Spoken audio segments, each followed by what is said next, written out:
이사야 51장 4절에서 6절 말씀입니다. 내 백성이여 내게 주의하라. 내 나라여 내게 귀를 기울이라. 이는 율법이 내게서부터 나갈 것임이라. 내가 내 공의를 만민의 빛으로 세우리라. 내 공의가 가깝고 내 구원이 나갔은즉 내 팔이 만민을 심판하리니 성들이 나를 앙망하며 내 팔에 의지하리라. 너희는 하늘로 눈을 들며 그 아래의 땅을 살피라.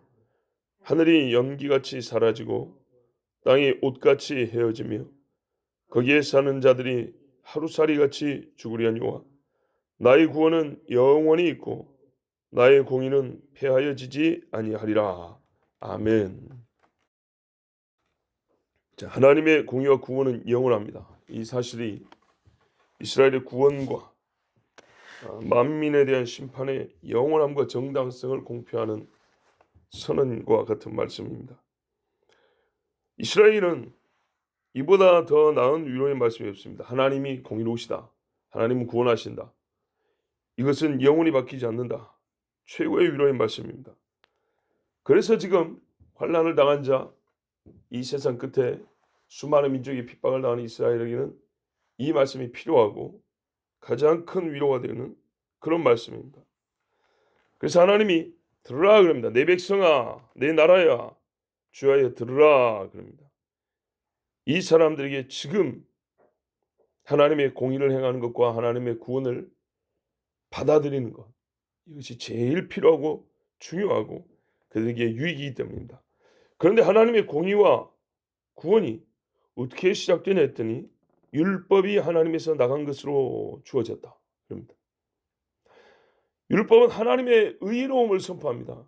여러분 참 놀라운 게 뭐냐면 율법의 핵심은 또 십계명이라고 그러는데 이거 진짜 우습게 여기고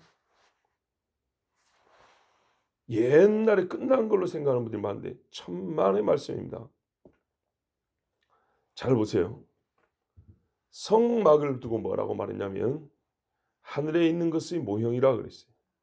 하늘에 있는 것의 모형이라. 하늘에 뭐가 있다는 거예요? 성막, 성전이 있다 이 말입니다. 생긴 거는 그거 좀 달라요. 더 크고 더 아름답고 더 위험 있고 더 온전하겠죠. 근데 그 모형이라는 거예요. 모형이란 말은 최가 구조나 있어야 될 물건들 형태는 딱 닮았다 이 말입니다. 성막에 방이 두 개 있습니다.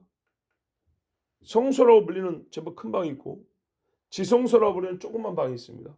지성소는 단위 높아요. 그래서 제가 여러 번 말씀드렸죠. 우리 교회 지금 전도사님 앉아있는 거기서부터 여기까지가 딱 성막 사이즈 정도 된다. 성전은 2배입니다. 이거 2배.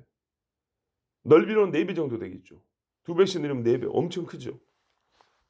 구조는 똑같아요. 아시겠죠? 방이 2개 있어요. 그런데 뭐가 있어요? 이 방에서 저 방까지 여기 보면 휘장으로 가려놨어요. 근데 저 먼저 방 앞에 바깥하고 그 방 앞에 또 휘장으로 가려놨어요. 성전에서는 문이 있었어요. 근데 그 문에 뭐가 있던가요? 그룹을 수놓았다 이렇게 돼 있어요. 지키는 거예요. 지키고 더 거룩한 곳에 더 지키고 그 다음에 법궤가 있죠. 법궤 위에 뭐가 문양이 있어요. 뭐가 만들어져 있죠? 법궤 위에 속죄서라는데 그룹이 둘이 이렇게 훅 마주 보였죠. 또 그룹이죠. 저 성소 들어올 때 휘장이 있어서 문을 열고 들어오는데 거기 그룹이 새겨져 있고 지성소 들어오는데 그룹이 새겨져 있고 법궤 위에 그룹이 있고 무슨 말인가요? 하나님 보좌에 가까이 가는 겁니다. 그래서 그룹이 지키고 있는 겁니다. 그거를 이사야가 봤다는 거예요. 아시겠죠? 그런데 그러면은 여기가 하나님 계신 자리예요. 계신 자리에 뭐가 있어요? 언약궤가 있어요. 이 언약궤가 하나님 계심을 이 땅에서 보여주는 상징물이에요. 여기가 하나님 자리라는 거예요. 하나님 자리에 언약궤가 있는데 언약궤 안에 율법 10계명 2돌판이 있어요. 다른 것도 있지만 그게 제일 중요한 본질이에요.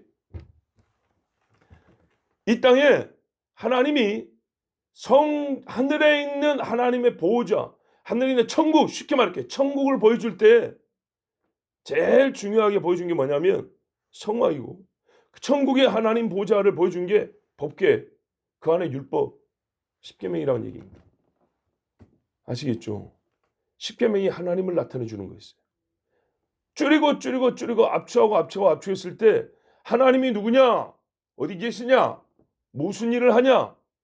어떤 분이냐를 가르쳐 줄 때 이 땅에서 하나 뽑으라면 그게 율법이에요. 십계명이라고. 야, 성막이 예수 그리스도의 대속 죽음을 말해주는 게 아닙니다.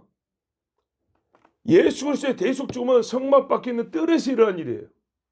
그 대속 죽음을 겪고 대속 죽음을 받아들인 자가 들어오는 것이 성막이에요. 성막의 뜰까지 전체로 말하면 하나님의 구원 전체를 말하는 것이고, 그 집 밖에 일어난 예수님이 영문 밖에서 죽으셨다 그랬죠. 밖에서 죽은 그 피값으로 집에 들어온다는 거예요. 그 피가 있어야 이 집에 들어온다는 거예요. 이 문이 열린다는 겁니다. 휘장이. 그러면 중요한 게 뭐예요? 이 집에 들어오기 위하여 피가 필요하다는 거예요. 근데 거기서 멈춰버린다고요. 그 피를 통과하면 역설적으로 어디로 가면 율법으로 들어오는 겁니다. 놀랍지 않습니까? 예? 근데 이 율법이 뭐냐면 저 피가 필요하다고 말해주고 있어요. 이렇게 통하는 거예요. 이렇게. 근데 이거 지워버린다고요? 하나님 지우는 거예요. 하나님. 율법이 나갔은지, 내가 너희들 앞에 주어졌은지, 내 공의가 주어졌은지, 내가 누군지 너에게 알려줬은지, 율법보다 하나님을 계시하는 것으로 탁월한 게 없어요. 최고입니다. 최고. 그래서 뭐라 그래요? 4절 중간을 보세요. 율법이 내게서 나갈 것입니다. 내 공의를 만민의 빛으로 비춰. 이게 문법적으로 율법이 공의란 거고 공의가 만민의 빛이라는 얘기예요. 율법이 만민의 빛이라는 얘기예요. 얼마나 놀랍습니까? 딱 잘라 말할게요. 율법이 어둠입니까? 이스라엘 백성 보고 다 지옥 가라고 준 게 율법인가요? 아니죠. 만민이 이 빛을 보고 주님 계시러 옵니다. 모르드게가 율법을 잘 지킨 사람입니다. 다니엘이 율법을 잘 지킨 사람입니다. 다윗이 율법을 잘 지킨 사람입니다. 히스기야, 요시야 율법을 잘 지킨 사람들입니다. 예레미야 율법을 잘 지킨 사람입니다. 예수님 율법 하나도 안 어기고 지킨 사람입니다. 율법에는 하나님의 약속이 있고 메시아 그리스도가 있습니다. 하나님의 심판도 있습니다.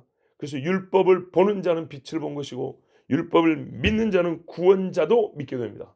예수님이 바리새인에 너희가 율법 하더니 율법도 안 믿는데 어떻게 나를 믿겠느냐? 모세도 안 믿는데 어떻게 나를 믿겠느냐? 그 말이 뭐예요?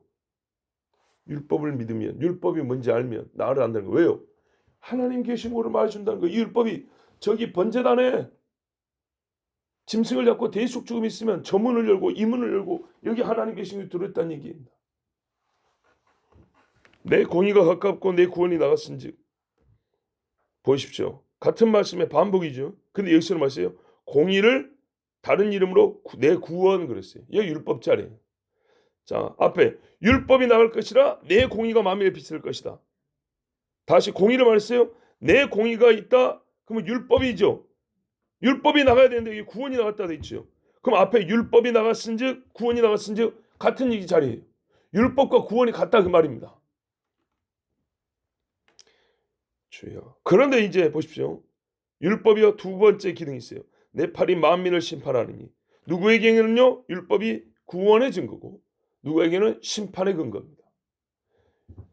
율법으로 말미암아 판단해보니 여호수아 갈렙은 하나님의 사람이요. 율법으로 말미암아 판단해보니 고라와 그 일단은 죽어야 될 사람들이요. 율법으로 판단해보니 레위인은 나의 제사장이 될 사람이요. 율법으로 판단해보니 이 금송아지 앞에 머리 숙이고 뛰는 사람들은 다 죽어야 될 사람이요. 율법으로 판단해보니 라합은 이스라엘이 될 사람이요. 율법으로 판단해보니 나머지 17사람은 다 무너져 죽을 사람이에요. 그렇죠. 라합이 믿음이 있었어요. 룻도 믿음이 있었어요. 그들의 당시가 어떤 당시입니까? 룻이 말한 내 백성은 아니 어머니 백성은 어떤 백성입니까? 어머니 하나님은 어떤 하나님입니까?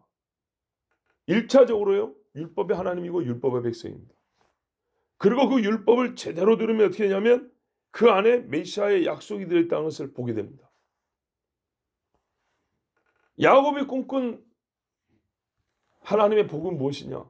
이 장자의 복이란 게 뭐냐? 하나님 나라를 바라본다 했어요. 하나님 나라라는 것은 이스라엘이라는 정치 체제로 끝나는 것이 아니고 하나님이 이 땅에 임하여 다스리는 나라를 하나님 나라라고 합니다. 그러니까 예수님도 이미 이스라엘 사람 살고 있는데 하나님의 나라가 임하였느니라 이렇게 표현했어요. 가까이 왔느니라. 가까이 오고 임하였느니라. 저기 위에 있는 것이 온다 그 말입니다. 구름을 타고 오신다. 새 하늘 새 땅에 새 예루살렘 성이 내려온다 이렇게 말했습니다.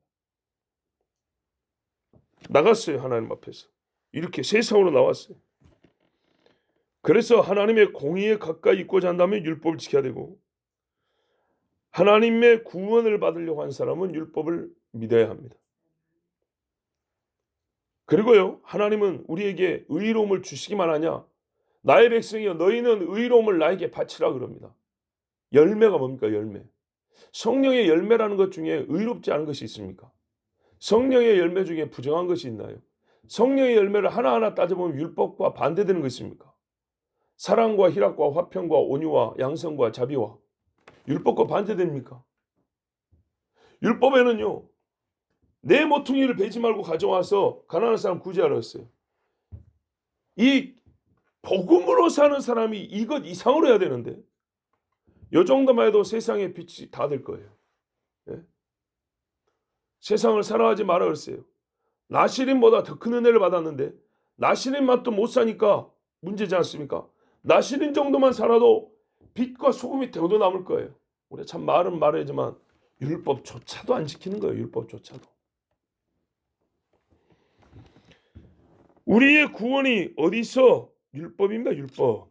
예? 예수님이 율법을 지켰어요. 오해하지 마세요. 율법주의 가르치는 거 아닙니다. 율법을 지키면 구원받는다라고 이렇게 단순 논리로 말하는 거 아니에요. 궁극적으로 우리가 예수를 믿기 때문에 이 말이 통하는 겁니다. 모세가 예수님을 가르쳤다 그랬어요. 모세가 예수님을 보았다 그랬어요. 모세가 예수님 하는 일을 미리 보여준 사람이에요. 예수님이 뭐라 하느냐? 완성에다 써요. 율법을 완성.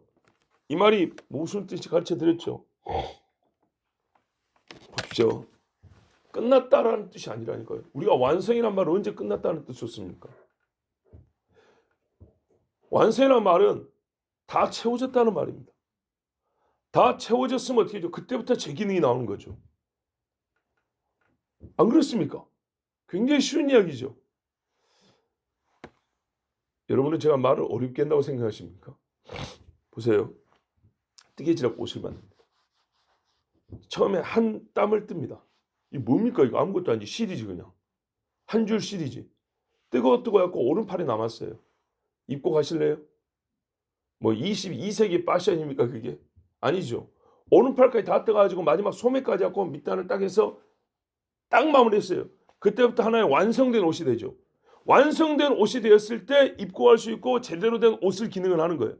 성경이 그런 식으로 표현해놨거든요. 율법의 완성이라고. 율법을 통해서 하나님이 하시고자 하는 일에 있어요. 이 땅에. 그걸 하실 때 누구까지 와야 하나님이 처음에 이 율법을 줄 때 뜻한 바가 완성이 되냐? 예수까지 와야 된다 이 말입니다. 예수님 안 오면 돌판 준 걸로는 내가 이걸로 너희들에게 하고자 하는 일이 있는데 여기서는 초입 단계고 뒤에 레위기까지 다 말해줬는데 이건 한 중간쯤 뜨개질을 한 것이고 예, 왕정시대 선지자시대 가면서 몸통까지 뜨고 이제 소매 거의 가까웠는데 말이죠. 끄트머리 다 갔는데 이것들이 포로로 깔려가가지고 선지자도 잠깐 죽고 이랬는데 이제 하나님 옷이 지금 소매 밑단 하나 남았는데 이걸 끝나는 겁니까? 영영 이러고 끝나는 겁니까? 우리에게 약속한 거 여기서 끝나고 없어지는 겁니까? 했더니 아니다 임마. 예수 믿다가 마지막 뜨개질 딱 완성해가지고 멋진 스웨터를 완성했다 이 말입니다. 완성. 즉 예수 그리스도를 말미암아 우리가 구원이 가능해졌어요. 율법의 원래 기능이 뭐냐면 우리로 하나님의 의를 깨닫게 하고 죄로 말미암아 죽었다는 걸 알게 하고 메시아 예수가 필요한 걸 알고 하나님이 우리를 사랑해서 어떻게 구원할지를 가르쳐주고 그가 누구인지를 가르쳐주고 그가 올 때 만나게 하고 그를 믿게 하는데 몽학 선생이 되어 예수께로 인도함이라 예수께로 중매함이라.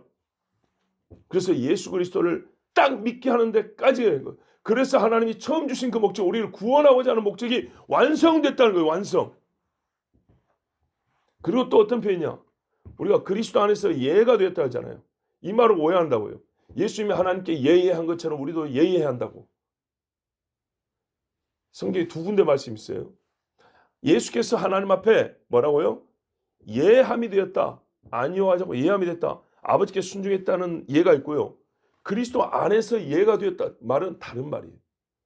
무슨 말이냐면 하나님이 말씀하신 약속한 것들이 어떻게 우리에게 그게 이루어졌냐, 어떻게 그게 응하였냐를 말할 때 예라고 표현한 거예요. 응함을 예라고 한 거예요. 하나님의 뜻이, 하나님의 약속이 어떻게 우리에게 응하여졌느냐, 어떻게 예가 됐느냐 할 때, 아, 그리스도 안에서 예가 됐습니다. 하나님이 내가 너에게 이리 하리라 한 것이 어떻게 이루어졌냐 했더니 그리스도 안에서 이루어졌다. 그래서 그걸 표현하기를 그리스도 안에서 하나님이 그때 하신 말씀이 예라고 화답이 되었습니다. 이런 뜻입니다. 그럼 그 전에 하나님의 약속의 말씀이 뭐냔 말이에요. 율법. 아시겠죠? 그래서 율법이 구원이요, 율법이 하나님의 의라고 말하는 겁니다. 그래서 만민의 빛이라고 말하는 겁니다. 이 백성들에게 하나님이 이스라엘 백성이 나올 때 말했어요. 너희가 내 율법을 잘 지키면 너희는 세상 만민의 복의 근원이 될 것이고 제사장 나라가 될 것이고 우뚝 선 나라가 될 것이고, 그렇죠? 이게 어둠이면 되겠습니까? 빛이어야 되는 거죠. 성경이 항상 빛을 위로 세우지 어둠을 위로 세우지 않습니다. 반면에 하나님의 율법을 멸시하는 민족, 율법을 알지 못하는 백성은 망하고 심판을 받았습니다. 애초부터 하나님도 모르고 하나님의 의도 모르고 이 기초와 배경 지식이 없는 사람은 예수를 믿을 수조차 없었어요. 하나님의 아들을 받아들인다는 게 불가능해요. 그래서 예수님도 바리새인 제사장들에게 너희가 하나님도 모르고 하나님의 능력도 모른다고. 왜요? 부활 이야기를 아주 엉뚱하게 말하고 있지 않습니까? 하나도 모른다는 말입니다. 하나님의 의가 없는 곳에, 사람의 이 머릿속에, 인식 속에 하나님의 의가 없는 곳에는 하나님의 구원도 없습니다. 이 공의는 하나님으로부터 나가서 만민에게 그 소식이 전해졌으므로 사람들에게 멀리 있지 아니합니다. 모든 들을 귀 있는 자들에게 들려졌습니다. 귀 있는 자는 다 들을 수 있고, 역시 그래서 하나님의 구원이 멀다고 나는 못 들었다 이렇게 말할 수가 없습니다. 자, 예수님이 하늘로부터 내려서 땅에 거했습니다. 성막이, 성전이, 하늘에 있는 하나님의 집이 이 땅에 와서 우리에게 보여줬습니다. 그리고 하나님의 영광이 임재해서 나 너희와 함께한다 이렇게 보여줬습니다. 그리고 급기야는 육으로 임하셔서 똑같이 사람이 되셔가지고 임마누엘을 확증해 주셨습니다. 누구든지 그를 만나고 난 다음에 만날 수 있고 음성을 듣고 싶다면 들을 수도 있었어요. 그래서 구원의 때는 오늘입니다. 섬들에 거하는 자도 여호와를 앙망하며 그 팔을 의지할 것은, 본문에 그리 나왔죠. 5절에 그들이 주의 복음을 들었기 때문입니다. 들을 수 있기 때문입니다. 그래서 귀신에게 종노릇하고 사탄에게 종노릇했던 것을 떠나서 하나님 앞에 사로잡히고 싶고 주님의 구원을 갈망하게 됩니다. 그러나 믿지 아니하고 듣지 아니한 사람은 어느 나라 어느 민족이든 하나님의 심판에 떨어집니다. 그리스도는 온 세상의 구원을 위해 오셨으며 또 그리스도 예수는 천하 만민의 심판자로 오신 분입니다. 너희는 하늘로 눈을 들어 그 아래의 땅을 살피라. 심판이 크고 무서우니 얼마나 크냐. 하늘이 없어져 버리고 얼마나 무섭냐. 땅이요 헤어져 버립니다. 우리가 보십시오. 30년 입은 옷이 있다 칩시다. 막 달아지고 뜯어졌잖아요. 근데 그걸 우리가 초고속 카메라로 1년 단위, 아니 분 단위로 본다고 봅시다. 막 실이 막 떨어져 나가는 거. 예. 실 간격이 막 벌어지는 거. 얇아지는 거. 그걸 한번 직접 볼 수 있다고 해봅시다. 그것처럼 땅에 바위가 다 깨지고 막 흙이 날리고 속이 훤히 보이고 그 다음에 막 사람의 껍질이 벗겨지면 핏줄이 보이고 신경이 보이고 근육이 보이고 뼈가 보이는 것처럼 저 밑으로 계속 파고들어서 속에 깊은 데까지 다 보이는 그런 식으로 하나님이 땅을, 예적 땅을 다 엎어버립니다. 하늘이 무한히 넓은 것 같아도 종이축 말리는 것처럼 말라가지고 한 방에 불어 없어버립니다. 그때 이 땅에서는 어떤 일이 벌어질까요? 아무리 넓어도 아무리 강해도 하나님이 다 찢어버리고 허물어버리고 깨버리고 그 밑에 사는 하루살이는 그 수가 아무리 많아도 한날에 다 죽임을 당합니다. 여러분 말벌 퇴치를 어떻게 하냐 하면 방법이 여러 가지 있는데 화염 방사기 있죠. 불 뿜는 거. 이걸로 벌집을 한번 쏴버리면 한 방에 다 타져버립니다. 왜요? 벌이 셀 것 같죠? 세봐야 날개는 비닐입니다. 비닐. 얇은 비닐밖에 안 됩니다. 예? 그 눈, 막 뭐 좀 두꺼운 비닐밖에 안 됩니다. 불로 꼬실어 버리면 순식간에 그 열에 두둑 다 떨어져 버립니다. 이 땅에 있는 하루살이라고 했어요. 6절 끝에 보십시오. 하루살이 같이 땅에 사는 자들은 다 죽고 나의 구원은 영원히 나의 공의는 폐하여지지 아니한다 그랬어요. 여러분 사람은 풀이요 이뻐도 며칠 못 가는 꽃이요 시들어 말라지고 떨어진다 그랬죠. 그러나 주의 말씀은 영원하리라. 그게 여러분 구약 시대 이야기입니다. 율법입니다. 율법. 그래서 예수님도 율법의 1.1획도 폐하지지 않고 떨어지지 아니한다 그랬어요. 여호와의 구원은 영원합니다. 율법이 없어지지 아니하기 때문에 구원이 영원합니다. 예수님이 이 땅에 여러분 봐보십시오. 이거 참 중요한 겁니다. 도마 없이 허공에다가 놓고 팔을 쓸 수 있습니까? 선생님, 걸음을 걸을 때 땅을 딛지 않고 걸을 수 있습니까? 못 걷죠. 봐보십시오. 공중에다 띄워놓고 팔을 쓸 수가 없어요. 받침이 있어야 돼요. 어떤 사람이 예수라는 이름을 가져왔는데 죽었어요. 그 죽음이 지나가는 사람이 볼 때는 똑같아요. 다른 사람하고 똑같다고요. 근데 왜 그 죽음이 우리의 죄를 사하는 죽음이 되지요? 받침대 같은 근거가 있어야 되는 거예요. 이 토대 위에 놓여졌기 때문에 그 피가 우리 죄의 사함의 근거가 되는 거예요. 그게 율법입니다. 율법을 싹 치우고 와서 매달아 본들 아무 소용이 없는 거예요. 왜요? 목적을 먼저 말해줘야 되거든요. 우리 가끔 여자분들도 제가 이런 비유를 많이 했어요. 꽃다발을 누가 갖고 왔는데 학교 교문 앞에다 누가 던져놓고 갔다고요. 누구 겁니까 이거? 누구 거냐고요? 그러면 뭐 그 학교 여학생 중에 누가 하나 가져가란 말이겠죠. 근데 이제 더 극단인 거는 길거리에 꽃 한 송이가 떨어져 있어요. 누구 거예요? 누가 그냥 지나가다 흘렸나? 그렇게 볼 수 있죠. 내 거라고 주장할 수 있습니까? 없죠. 그런데 누가 거기다가 하나 붙여놨어요. 정순뭐에게 이렇게 해놨어요. 그럼 누구 거예요? 내 거죠. 그래요. 김정 누구 이렇게 해놨어요. 거기다가 사랑하는 딱 그랬어. 그러면 그냥 난리가 나죠. 사랑하는 내 백성에게 하고 하나님이 글을 써놨어요. 그리고 그 위에 예수 피가 딱 놓여 있는 거예요. 요게 없으면 무슨 피인데요? 이게 없으면 무슨 효과가 있는데요? 뭔 의미가 있는데요? 아무 의미가 없습니다. 그러므로 율법 없이 구원이 없다는 말입니다.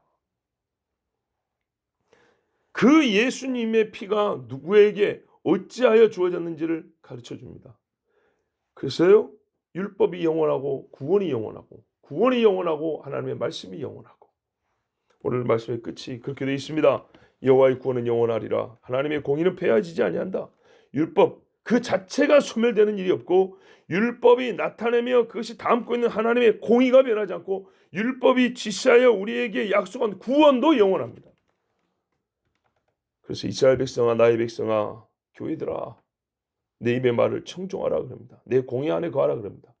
최근에 어떤 은퇴한 목사님인데 연세가 참 많아요.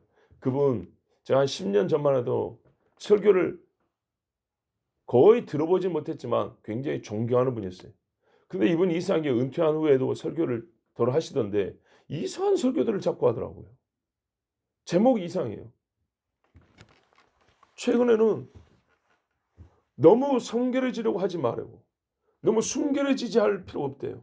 그냥 있는 그대로 하나님 그냥 내 안에 하나님 계시니까 나의 양들아 사랑한다. 이러고 그냥 그대로 가라가려고 이런 설교를 하더라고요. 그게 만약에 말입니다. 사도 같은 사람들을 대상으로 한 설교면 나 이해를 해요. 예레미야나 이사야나 다니엘, 요셉 이 사람들 모아놓고 한 설교면 나 이해를 한다고요. 그런데 교회도 나왔다 안 나왔다 하는 사람들 나와가지고 맨 예수 이야기 아니라 세상 이야기만 하고 그러고 간 사람들에게 그런 사람이 수백 명 내지는 수천 명이 있어요. 여러분 수백 명과 수천 명이 모이면 기본적으로 거기서 예수 안 믿는 사람이 제법 많다는 얘기입니다. 근데 그 사람들 앞에 너무 순결할 생각 없어요. 너무 그 거룩해지려 하지 마세요. 그 말 책임질 수 있습니까? 한편에서는 교회 안에 음란이 얼마나 심한지 아십니까? 라고 그 실상을 고발하는 사람들이 있는데 교회 화장실에서도 동성애 난잡한 성교가 있다는 것을 이 더러운 실태를 가르쳐준 사람이 있는데 이 세상 끄트머리 사는 사람들에게 너무 순결하라고 하지 마세요.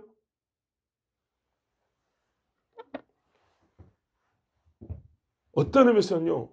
차라리 율법주의자가 낫겠어요. 하나님을 얼마나 무시하고 사는지. 그런데 순결하려고 하지 마라. 너무 거룩하려고 하지 마라. 그럼 어떻게 하냐? 여러분 하나님 앞에 순결해야 됩니다라고 성결해야 합니다라고 가르치는 성경과 가르치는 목회자들은 율법주의자로 만들어버린 거예요. 그러나 우리가 마주하는 실상과 사람들은 누구냐 이 말이죠. 그런다고 우리만 뭐 앞에 있는 사람만 다 의롭고 다른 사람은 의롭지 않아. 그런 말이 아니잖아요. 예? 하나님의 세상을 판단하시는 것을 들려주는 거잖아요. 들려주는 거. 이 세상에 노아 시대에 악이 관영하고 포악함이 잠포함이 있고 의로운 자가 하나도 없다라는 하나님의 판단에 대하여 알려주고 그래서 말하러 그걸 끝났습니까? 같이 살자. 방주 짓고 이 방주 안에 들어와라. 이랬지 않습니까? 우리가 다 죄인이니 예수 그리스도를 믿고 회개합시다. 이렇게 말했지. 우리는 의인이고 천국 가라니까 너희는 다 불에 타 죽어라. 이렇게 말했습니까? 그런데 이시당초 그 필요를 느끼지도 못하고 구하지도 아니하고 생각지도 아니하도록 오히려 그 필요를 말하는 사람들 죄인 만드는 꼴이 되어버린 거예요. 굉장히 영향력 있는 목사님입니다. 예, 그분이 설교하면 유튜브 같은데 몇만 명이 그냥 봐버립니다. 저는 몇십 명 잘해야 하는 몇십 명. 참 주여. 그래서 그런 분들은 좀 그 많은 사람들이 듣고 존경받는 분들이 말씀을 잘했으면 좋겠어요. 오늘 말씀 하나님 말씀 아닙니까 이게. 내 백성아 나의 백성아 이스라엘아 내 말을 청종하고 내 공의 안에 거하고 내 구원을 멸시치 말고 받아라. 의를 아는 자들아 내 마음에 너의 마음에 내 율법이 있는 자들아. 하나님 이렇게 보자. 이렇게 돼야 된다고 말해야 되지 않겠습니까? 너희는 내게 듣고 사람의 비방을 두려워하지 말라. 예?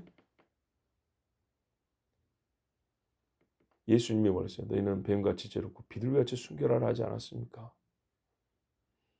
썩어지 않은 세상의 구습을 버리라고 바울이 얼마나 외쳤습니까? 아니 저기 고린도 같은 데 가가지고 이제 예수 믿고 구원받은 여러분 좋습니다. 너무 그 뭐 순결하지 마세요. 고린도 사람들하고 어울려 사십시오. 그랬습니까? 바울이? 안 그랬죠. 요즘에는요 교묘하게도 많이 들어옵니다. 많이가 아니에요. 요즘에 그리스도인들의 마음속에 드는 다 교묘한 것들입니다. 그러므로 어느 때보다 똑똑해져야 됩니다. 예, 명철이라고 그러죠. 그때마다 때를 놓치지 않고 분별하는 능력이 필요합니다. 어느 때보다도 용기가 믿음과 결합되어 있어야 됩니다. 속으로는 믿는데 말로 시인하라 그러잖아요. 말을 못하면 소금이 어떻게 할까요? 뿌려질까 하는데 입구가 막혔어요. 내가 있는 곳에는 뿌려져야 소금인데 후레쉬가 비춰져야 횃불이 비춰져야 빛인데 안에만 담아지면 안 돼요. 성경 예수 배우죠. 보세요.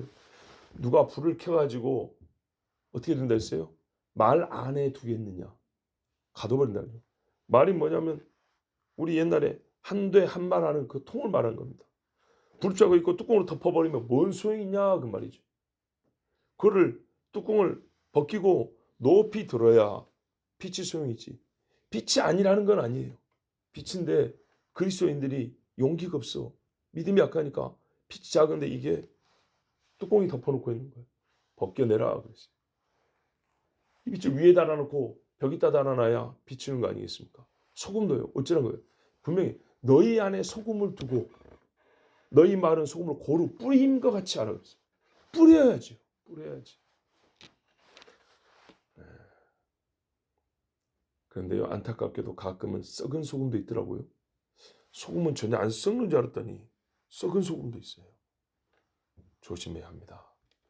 불도 나무가 타면서 내는 불은 그 연기가 그렇게 해롭지 않습니다. 그런데 화학물질이 타면서 내는 연기는 마시면 죽습니다. 그거를 분간하는 것이 명철입니다. 하나님께서 주신 말씀. 그래서 모르면 저게 입맛에 맞지 않다, 맞는다. 이거는 전부 다 개인차잖아요. 정확히 말씀대로 가면 됩니다. 어느 때건 하나님 주신 말씀대로 가면 됩니다. 오늘 하나님께서 우리에게 내 백성이여 주의하라 내 나라의 귀를 기울이라고 주신 말씀입니다. 하나님의 공의는 폐하여지지 않고 그의 구원은 영원합니다. 기도하겠습니다. 아버지 하나님 감사합니다. 오늘도 하나님의 자녀들을 부르시고 살리시고 전하게 하고 듣게 하고 믿게 하고 또한 말씀대로 살게 하시고 이 세상을 분별할 수 있는 지각과 총명을 주셔서 감사합니다. 주여 말할 수 있는 용기와 담대함도 주시옵고 하나님의 선한 말씀, 의로운 말씀을 따라 빛이요 소금으로 살게 하여 주시옵소서. 열매를 맺으라 하였습니다. 아버지 하나님, 우리 입술의 열매가 살고 죽음을 갈라놓습니다. 하나님이 받으실 만한 입술의 열매를 가진 자, 행위의 열매를 가진 자, 그 속에 믿음을 보인 자가 되게 하여 주시옵소서. 예수 그리스도의 이름으로 기도하옵나이다. 아멘.